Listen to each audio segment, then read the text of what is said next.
Oi gente, tudo bem?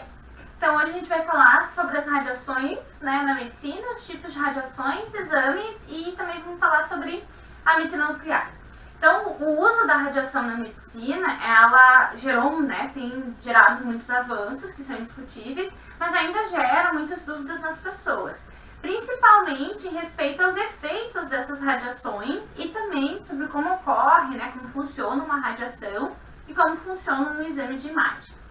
Esse conhecimento, ele precisa ser dominado pelos profissionais da saúde para poder explicar para as pessoas e tranquilizar que a radiação, ela tem muitos benefícios e que é super importante para o bem-estar das pessoas, e que esses exames trouxeram grandes avanços para nós. Então, por exemplo, graças ao uso da radiação na medicina, o campo, a saúde, ela vem avançando muito na área de diagnóstico e tratamento de diversas doenças. Em destaque para o câncer. Durante muitos anos o câncer foi uma sentença de morte. Hoje os pacientes já têm acesso a terapias e chances reais de remissão e até mesmo a cura. E muitas vezes contam com o apoio da medicina nuclear. Mas antes de a gente falar realmente sobre a radiação médica, vamos relembrar um pouquinho sobre alguns conceitos. Então, a radiação, ela é uma energia emitida por uma fonte que se propaga no espaço e tem a capacidade de penetrar nos materiais. As radiações, elas são ondas eletromagnéticas ou partículas. E, portanto, tem carga elétrica e magnética.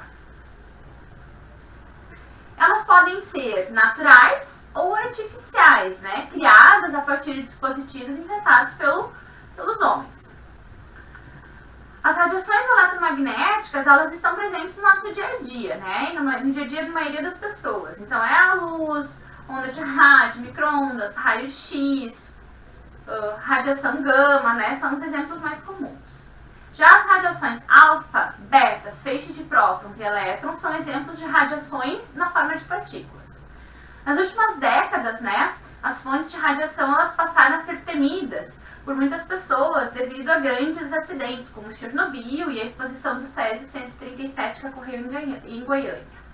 Essas ocorrências, elas envolveram a liberação de elementos radiativos sem medidas de controle, levando a uma ampla exposição, deformação e inclusive mortes de pessoas.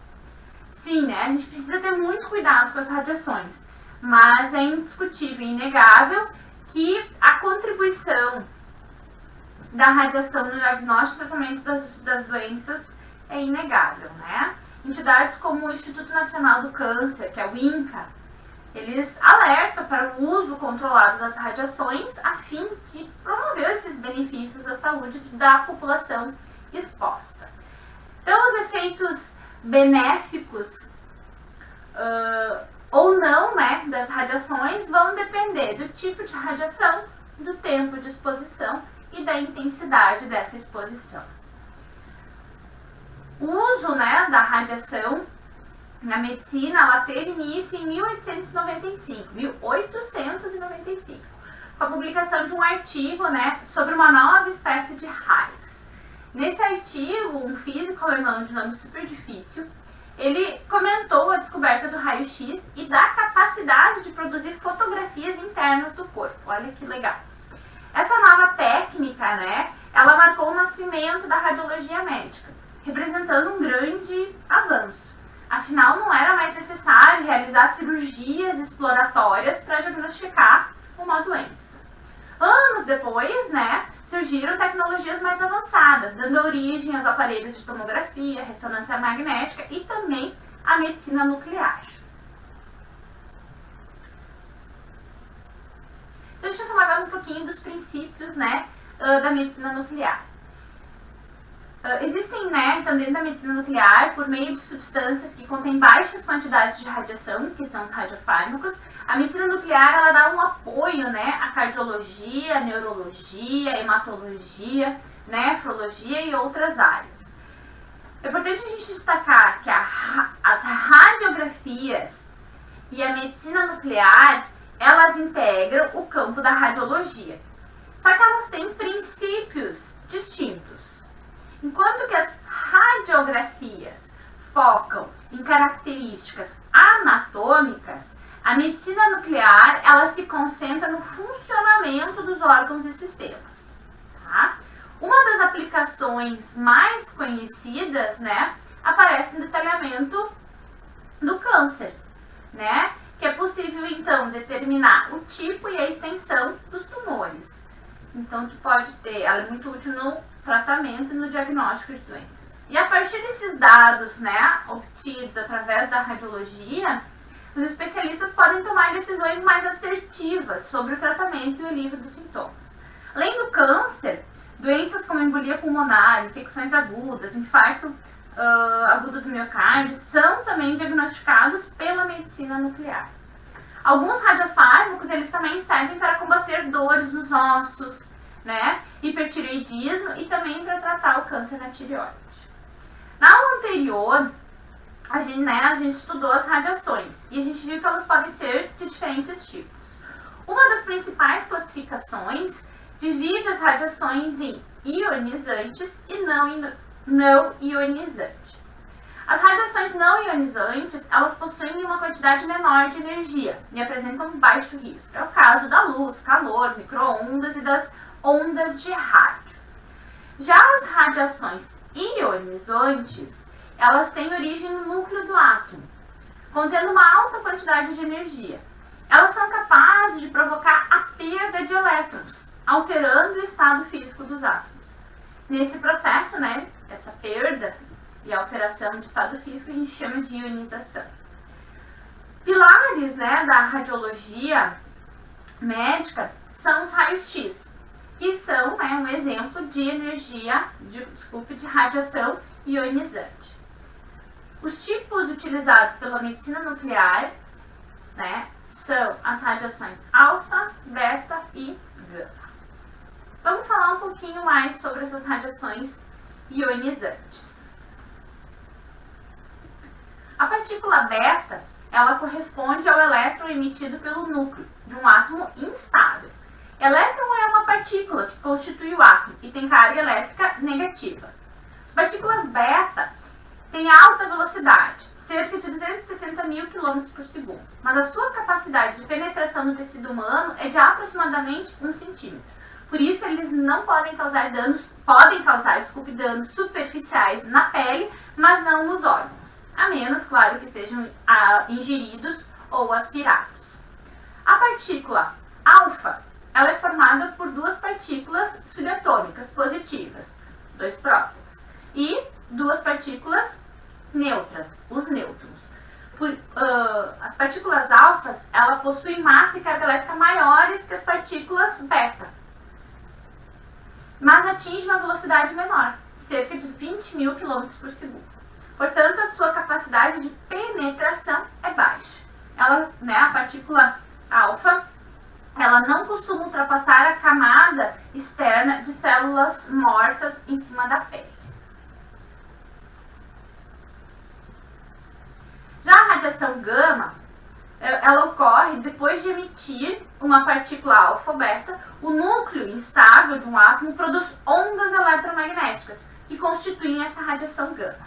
Assim como os raios X, os raios gama têm alta velocidade, chegam em torno de 300 mil km por segundo. Portanto, eles têm possuem um grande poder de penetração em diversos materiais, inclusive no corpo humano. Desde a descoberta das radiações ionizantes, os profissionais de saúde podem obter imagens internas do organismo, sem recorrer à cirurgia exploratória. Essa possibilidade resultou na preservação de inúmeras vidas ao longo dos anos. Afinal, o risco de uma operação é muito maior do que um teste radiológico. Agora a gente vai falar um pouquinho dos principais exames com uso de radiação na medicina. A radiografia de uma fratura é um exemplo mais clássico, né, e o mais popular do uso da radiação na medicina. Mas a radiologia médica é uma das áreas que mais evolui e com muita rapidez, e conta atualmente com técnicas bem avançadas. Poucos anos após a descoberta da radiografia, foi inventado o tomógrafo, seguido pelo aparelho de ressonância magnética.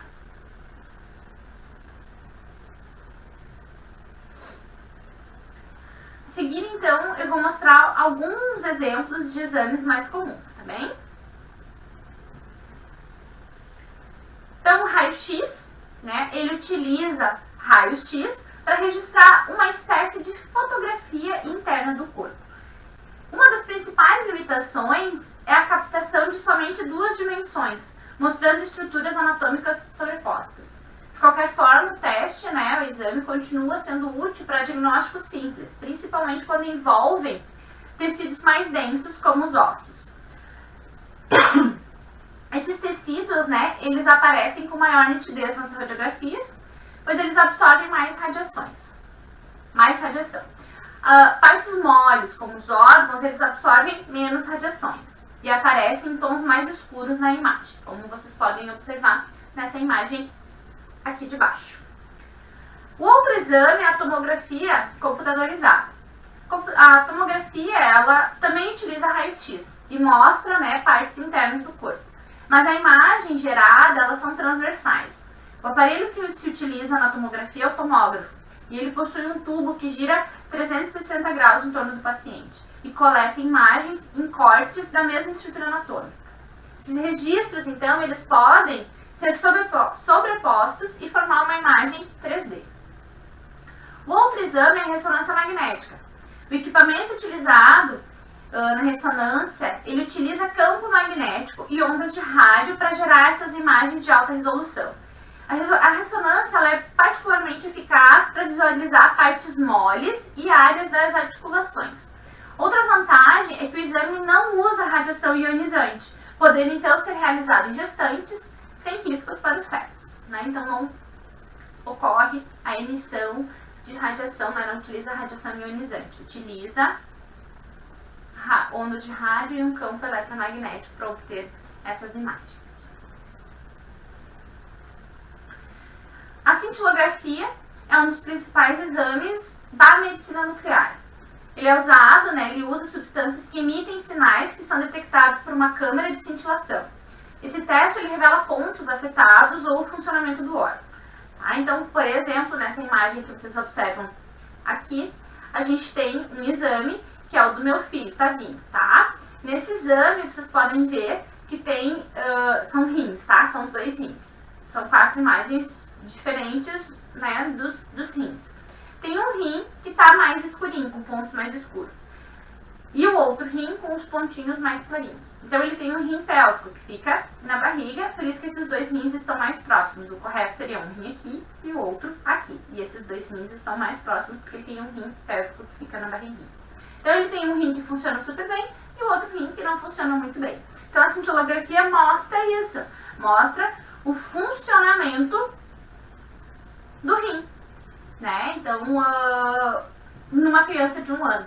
Então, é um exame super importante para a gente detectar, né, além da estrutura, o funcionamento do órgão e sistema. Tá bem?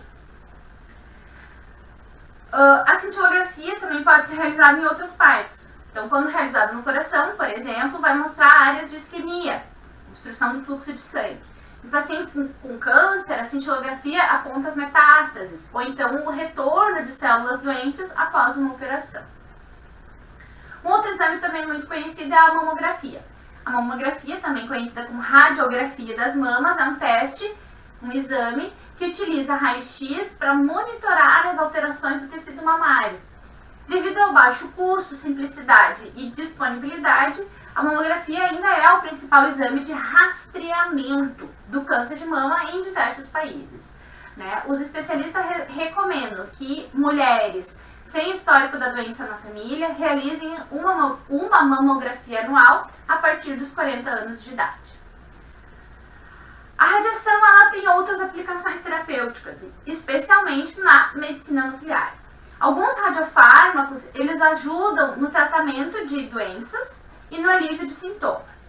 Então, o iodo 131, por exemplo, ele se acumula na tireoide e emite radiações gama, destruindo células cancerígenas enfraquecidas. Já o samário 153 combate o câncer nos ossos, além de atuar como analgésico, reduzindo dores provocadas pelas metástases. Os medicamentos utilizados na medicina nuclear, eles são denominados de radiofármacos. E esses compostos, né, os radiofármacos, eles são formados por moléculas ligadas a radioisótopos, que são elementos com o mesmo número de partículas positivas, prótons, onde pelo menos um é radioativo. Os radioisótopos artificiais também são chamados de radiotraçadores. Eles podem, então, se transportar pelo organismo, chegando a determinados tecidos e emitindo radiação gama nesses locais. Em alguns casos, a radiação é usada para destruir células cancerosas. Na cintilografia, ela é detectada pela câmera de cintilação, como eu comentei anteriormente, e transformada em imagem para diagnosticar alguma patologia ou determinar a função de algum órgão. O tecnésio 99, né, que tá aqui, e o galho 67 são exemplos de radiotraçadores. Então, a radioterapia, né, ela consiste no emprego da radiação ionizante para combater diferentes tipos de câncer, como câncer de mama, próstata, pulmão. Esse tratamento ele pode impedir que as células cancerosas aumentem ou até mesmo destruí-las. Existem dois tipos de radiação. Na teleterapia, a radioterapia ou radioterapia externa, o paciente ele recebe a aplicação diária de radiação que é emitida por um aparelho que fica afastado. O segundo tipo é a braquiterapia. Ela corresponde a aproximadamente 20% das indicações médicas, porque ela é muito mais agressiva.